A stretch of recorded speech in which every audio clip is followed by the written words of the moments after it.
आज से 15 बरस पहले जब हम सब इंस्पेक्टर बनकर कलकत्ते आए। बताओ वो चरस और हिरन से लदा हुआ ट्रक किसका है? तुम किसके लिए काम करते हो? नहीं जानता। तुझे ये भी नहीं मालूम कि चरस और हिरन हमारे देश की पीढ़ी को दीमक की तरह खा रहे हैं? कितने घर बर्बाद हो जाते हैं।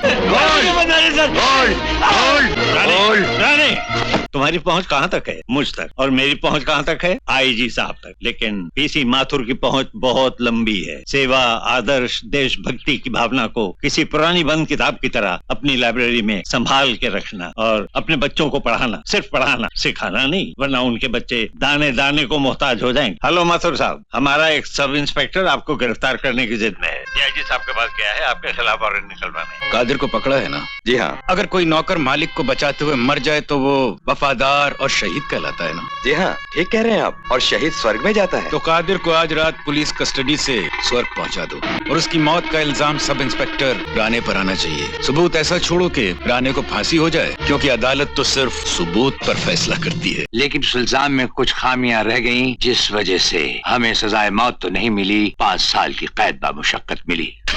यही है वो रिवॉल्वर राणे, जिसकी 6 गोलियों में से बराबर 2-2 गोलियां तुम्हारी बीवी और तुम्हारे 2 बच्चों के हिस्सों में आईं। ये रिवॉल्वर अपने पास रखो। बीवी बच्चों की लाशों से लिपट कर रोने का मौका तो तुम्हें नहीं मिला, कम से कम इस रिवॉल्वर को कलेजे से लगाकर उनकी याद में आंसू बहा लेना।